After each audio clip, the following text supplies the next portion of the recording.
ओम श्री गणेशाय नमः। दर्शक मित्रों, जय श्री राम। मार्च 2025 मिथुन राशि कैसा रहेगा मार्च महीना, यह जो मैं आपको फलादेश बता रहा हूँ, यह मिथुन राशि एवं मिथुन लग्न वाले जातकों के लिए है। ग्रहों की स्थिति क्या है मार्च माह के अंदर मिथुन राशि वालों के लिए, आइए हम थोड़ा विचार करते हैं। पहले यह कुंडली आपके सामने है। लग्न के अंदर मंगल गोचर कर रहा है। चौथे घर के अंदर कन्या राशि में केतु है। सूर्य और शनि दोनों भाग्य स्थान के अंदर है, लेकिन दोनों राशि परिवर्तन करने वाले हैं। सूर्य है वो 14 मार्च को मीन राशि में आएगा और शनि महाराज है वो 29 मार्च को मीन राशि में आने वाले हैं। लेकिन पहले से 3 ग्रह गोचर कर रहे हैं। मीन राशि में 10वें घर के अंदर शुक्र भी है, राहु भी है और बुध भी है। शुक्र उच्च का है और बुध नीच का है। तो 14 तारीख को यहाँ पे 4 ग्रहों की युति रहेगी और 29 तारीख से यह 5 ग्रहों की युति रहेगी। फिर आय स्थान में कोई ग्रह नहीं है। व्यय स्थान के अंदर गुरु वृषभ राशि के अंदर गोचर कर रहा है। तो यह है ग्रहों की स्थिति। थोड़ी ग्रहों की स्थिति मार्च माह के अंदर जटिल है।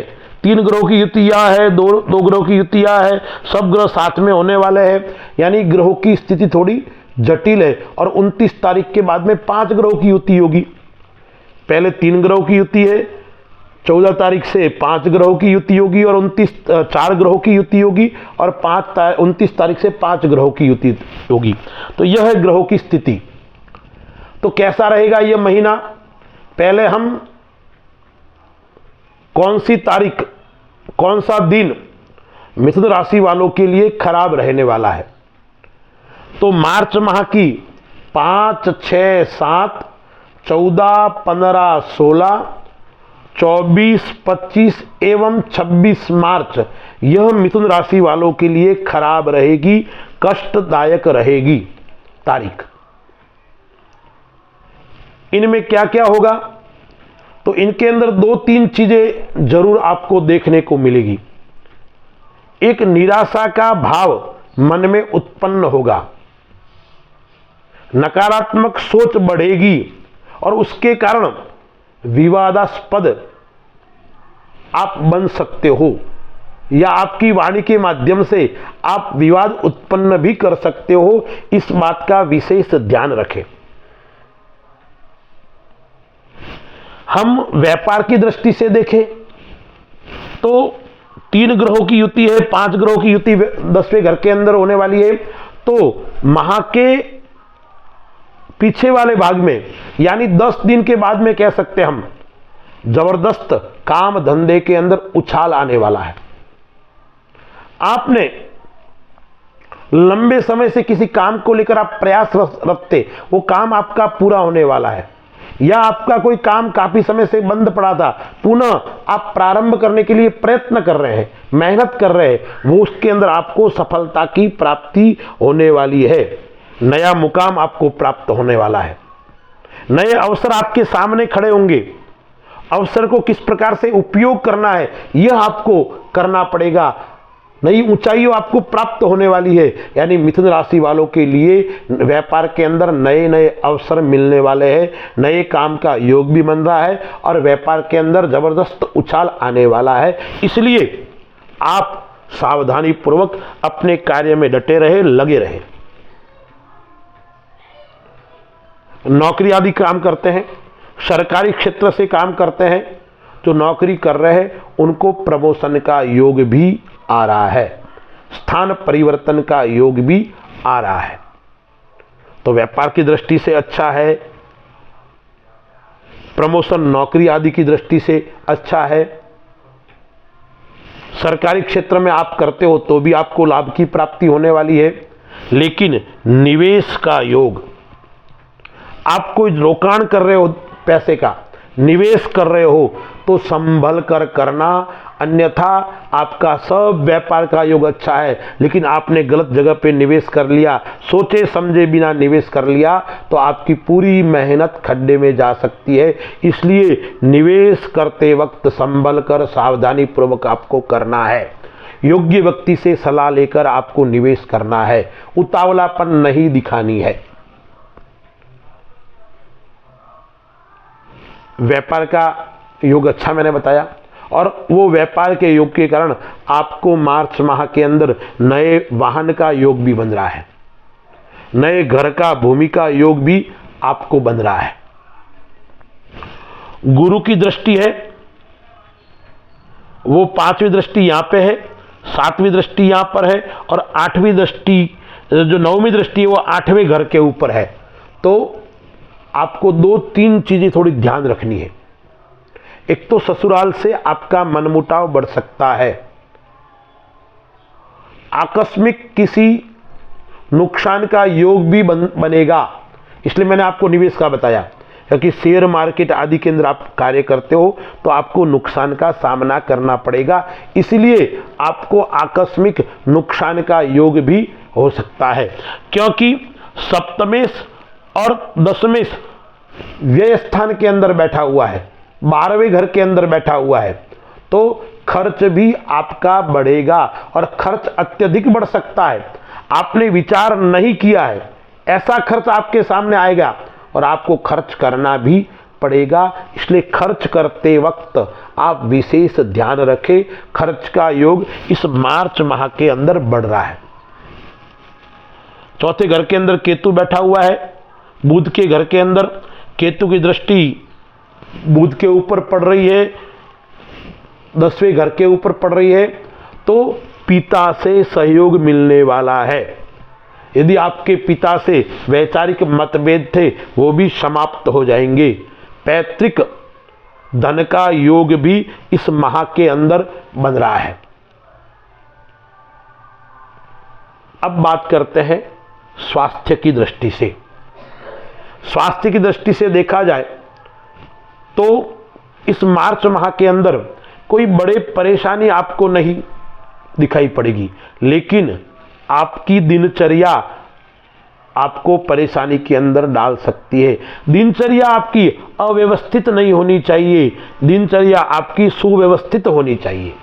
यदि दिनचर्या आपकी खराब रहेगी तो आपको परेशानी के अंदर कोई न कोई बीमारी आपके अंदर उत्पन्न हो सकती है, बीमारी आपका घर कर सकती है। इसलिए आपको यह बात ध्यान रखनी है, अन्यथा आपको स्वास्थ्य की दृष्टि से कोई बड़ी चिंता करने की आवश्यकता नहीं है। संतान और परिवार की दृष्टि से देखिए परिवार की दृष्टि से मां का स्वास्थ्य थोड़ा नरम गरम रह सकता है। मां के कारण आपको परेशानी का सामना करना पड़ सकता है, डॉक्टर के चक्कर काटना, हॉस्पिटल में बार बार जाना, ये मां के स्वास्थ्य को लेकर आप जरूर चिंतित रहेंगे। जीवन साथी की दृष्टि से देखें तो यह समय अच्छा रहने वाला है। जीवन साथी से आपका प्रेम भी रहेगा, अच्छा संबंध भी रहेगा, और आप इस मार्च महीने के अंदर जीवन साथी के नाम से कोई काम करोगे तो इसके अंदर भी आपको सफलता की प्राप्ति होगी। प्रेम आप किसी से करते हो तो भी अच्छा रहेगा। आपका विवाह नहीं हो रहा है, विवाह के अंदर समस्या आ रही है, तो मार्च माह के अंदर वो समस्याएं समाप्त हो जाएगी। आपका पंचमेश और द्वादशेश केंद्र में बैठा हुआ है, इसलिए विद्यार्थियों के लिए यह समय उत्तम फल देने वाला है। मेहनत कम, सफलता ज्यादा। बाहर का योग भी आ रहा है, बाहर आपको पढ़ने के लिए जाना पड़े तो भी आपके लिए अच्छा रहेगा और उसके अंदर आपको सफलता की प्राप्ति होने वाली है। विद्यार्थी जो है वो नेतृत्व यानी लीडरशिप का योग भी आ रहा है। आप अच्छे वक्ता, योग्य आप कह सकते हैं प्रचार करने वाले, योग्य मोटिवेशन गुरु यह आप बन सकते हो इस मार्च माह के अंदर। यानी आपके प्रतिभा का सम्मान होगा, आपकी प्रतिभा निखरेगी, आपकी प्रतिभा से लोग प्रभावित होंगे। इस प्रकार का योग इस मार्च माह के अंदर बन रहा है। अब सावधानी 2-3 वस्तु की मैं आपको बता रहा हूं, यह आपको रखनी है। एक, आपको गलत रास्ते पे नहीं जाना है, अन्यथा आपके द्वारा कोई न कोई गलत घटना घट सकती है। इसलिए आपको अपना सर्कल अच्छा होना चाहिए। आसपास में लोग रहते हैं वो आपके साथ में अच्छे व्यवहार करने वाले होने चाहिए, अन्यथा आप मन के कारण और आपके आसपास रहने वाले लोगों के कारण आप परेशानी के अंदर पड़ सकते हैं। उसके कारण आपको कई प्रकार के नकारात्मक विचार भी आएंगे, आत्मघात करने के, मरने के, इस प्रकार के विचार आपको परेशान कर सकते हैं। इसलिए मिथुन राशि वाले लोग एकांत में ज़्यादा न बैठे, उस बात का आपको विशेष ध्यान रखना है और विशेष ख्याल रखना है। एक बात और आपको बताता हूं मैं आपको बात बताता हूं, ध्यान रखने योग्य भी है और समझदारी पूर्वक भी करनी है। किसी व्यक्ति को सलाह नहीं देनी है, किसी बात के अंदर आपको पंचायती नहीं करनी है, यानी किसी का विवाद के अंदर आपको नहीं फंसना है, अन्यथा आपके ऊपर कोई कलंक लग सकता है, और कलंक भी ऐसा जो कभी नहीं मिटने वाला। और स्त्रियों से बचकर रहना है, उनसे थोड़ी दूरी बनाए के रखनी है। और स्त्री यदि है मिथुन राशि वाले तो पुरुषों से दूरी बनाए के रखे। आप जिस क्षेत्र में काम करते हैं, आपके साथ में कोई पुरुष काम करता है या आपके साथ में कोई स्त्री काम करती है, तो उनसे थोड़ी दूरी बना के रखनी है, अन्यथा आपके ऊपर कोई कलंक आ सकता है, उससे आपको बच के रहना है।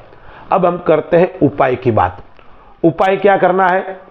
उपाय आपको करना है, गुरुवार के दिन आपको यदि विष्णु सहस्त्र का पाठ आता है तो विष्णु सहस्त्र का पाठ कीजिए, अन्यथा गुरुवार के दिन भगवान विष्णु के मंदिर में जाकर प्रतिदिन दीपक करें और विष्णु भगवान को पीले पुष्प की माला चढ़ावे, या ओम नमो भगवते वासुदेवाय इस महामंत्र की रोज प्रतिदिन एक माला करें। और उपाय क्या करना है? विद्यार्थियों के लिए उपाय मैं बताता हूं, संकट नाशन गणेश स्तोत्र आता है, उसका प्रतिदिन विद्यार्थी पाठ करे। धन प्राप्ति के लिए मैं आपको एक उपाय बताता हूं, वो भी आप कर सकते हो। बुधवार के दिन भगवान गणेश जी के सामने बैठकर अरिया, गुड़, द्रुआ, ये 3 वस्तु समान मात्रा में, चाहे 100-100 ग्राम लेवे, चाहे जो भी ले, समान मात्रा में लेकर